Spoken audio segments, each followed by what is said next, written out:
নমস্কাৰ ছাত্ৰ ছাত্ৰীসকল, মই তোমালোকক স্বাগতম জনাইছোঁ মোৰ ইউটিউব চেনেল। তো ছাত্ৰ ছাত্ৰীসকল, আজি আমি ক্লাছ 7ৰ অসমীয়া বিষয়ৰ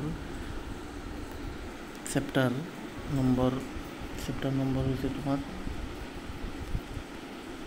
নোকোৱাৰ পৰিমাণ। তোমালোকে চাই ল'বা কেই নম্বৰ চেপ্টাৰ এইটো। ইয়াৰ প্ৰশ্ন উত্তৰকেইটা আলোচনা কৰিবলৈ গৈ আছোঁ। তো ব'লা আমি আৰম্ভ কৰোঁ। উত্তৰ দিয়া। সোণমেলি শৈলহঁতে কিয় বকুল ফুল বুটলিছিল? উত্তৰটো হ'ব সোণমেলি শৈলহঁতে মালা গাঁঠি ছাৰ বাইদেউসকলক শ্ৰদ্ধা আৰু সম্ভাষণ জনাবলৈ বকুল ফুল বুটলিছিল। খ নম্বৰ প্ৰশ্ন, চোৱাচোন ফুলবোৰ কিমান সতেজ আৰু জীপাল, কথাষাৰি কোনে কাক কৈছিল? উত্তৰ, এই কথাষাৰ মালতীয়ে সোণমেলিক কৈছিল। গ নম্বৰ, সাংস্কৃতিক অনুষ্ঠানৰ আৰম্ভণিত কোনটো গীত গাইছিল? উত্তৰটো, সাংস্কৃতিক অনুষ্ঠানৰ আৰম্ভণিত শ্ৰী শ্ৰী মাধৱদেৱে ৰচিত তেজেৰে কমলাপতি নামৰ বৰগীতটো গাইছিল। ঘ নম্বৰ প্ৰশ্ন, নাচি থাকোঁতে কোন মূৰ্ছা গৈছিল? নাচি থাকোঁতে শৈলবালা মূৰ্ছা গৈছিল। শৈলবালাই ভুগি থকা বেমাৰটোৰ নাম কি? উত্তৰ, শৈলবালাই ভুগি থকা বেমাৰটোৰ নাম হৈছে মৃগী। সময় টিকনিডাল হেনো আগফালে উৰে, এই বাক্যষাৰ কোনে কি প্ৰসংগত কৈছিল? এই কথাষাৰ সোণমেলিয়ে শৈলবালাক কৈছিল। 4 নম্বৰ হৈছে প্ৰসংগ সংগতি দৰ্শাই ব্যাখ্যা কৰা। ক নম্বৰ, কুসংস্কাৰ আৰু লোকনিন্দাৰ ভয়ত অনেক লোকে সন্তানৰ বেমাৰ লুকাই ৰাখে। সময়ত ই হয়গৈ সৰ্বনাশৰ মূল। উত্তৰ, মাক বাপেকে নিজৰ সন্তানৰ বেমাৰ হ'লেও লুকুৱাই ৰাখে, কাৰণ কোনোবাই ছোৱালীজনীক বেমাৰী বুলি হাঁহিব পাৰে বুলি সংকোচ কৰি বোধ কৰোঁ মাক বাপেকে ছোৱালীজনীৰ উচিত ব্যৱস্থা নলয়। কুসংস্কাৰ আৰু লোকনিন্দাৰ ভয়ত অনেক লোকে সন্তানৰ বেমাৰ লুকাই ৰাখে।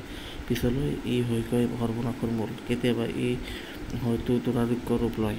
বহুতে কৈশোৰ কালৰ দৈহিক পৰিৱৰ্তন সম্পৰ্কে গুৰুত্ব নিদিয়ে, ফলত এনে পৰিস্থিতিৰ সম্ভাৱনাৰ সৃষ্টি হয়। 5 নম্বৰ প্ৰশ্ন, মালতীয়ে শৈলবালাক চেণ্ডেল শুঙাবলৈ উদ্যত হওঁতে প্ৰধান শিক্ষয়িত্ৰীয়ে কি বুলি বাধা দিছিল? উত্তৰ, মালতীয়ে শৈলবালাক চেণ্ডেল শুঙাবলৈ উদ্যত হওঁতে প্ৰধান শিক্ষয়িত্ৰীয়ে কৈছিল যে চেণ্ডেল পাত মুখত লগাবানে, বনৌষধি কিবা এবিধ লগোৱাৰ কথা হ'লেও বেলেগ কথা।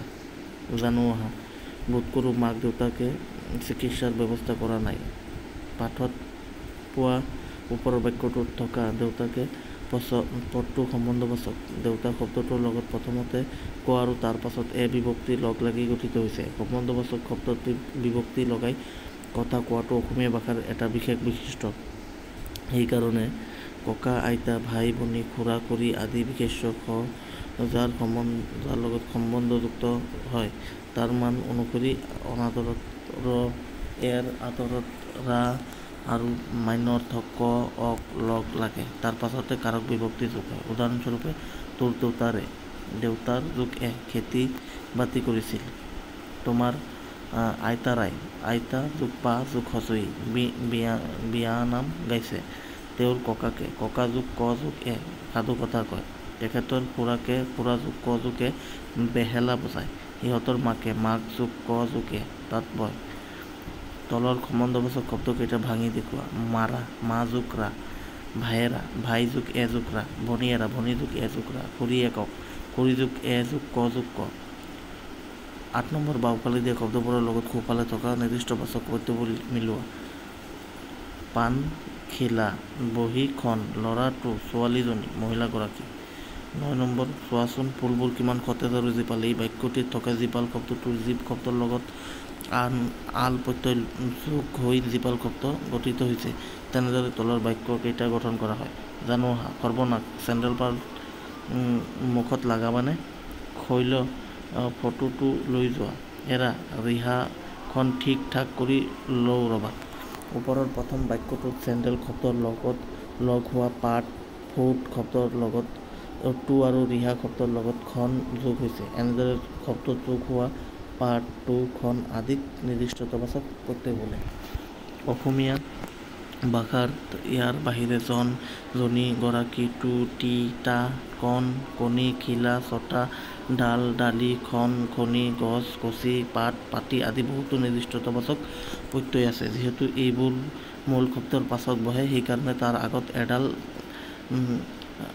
এডাল ডেছ দিয়া হৈছে।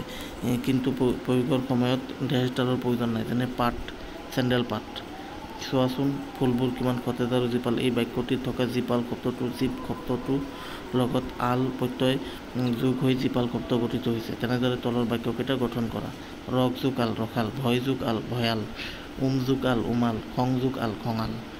তো ছাত্ৰ ছাত্ৰীসকল নোকোৱাৰ পৰিণাম চেপ্টাৰটো আমি পঢ়িছোঁ আৰু কুৱেশ্যন এনচাৰকেইটা ডিছকাছ কৰিছোঁ। তোমালোকে মোৰ ইউটিউব চেনেলটো ছাবস্ক্ৰাইব কৰিবা, ভিডিঅ'টো ভাল লাগিলে লাইক কৰিবা আৰু শ্বেয়াৰ কৰিবা। বহুত বহুত ধন্যবাদ।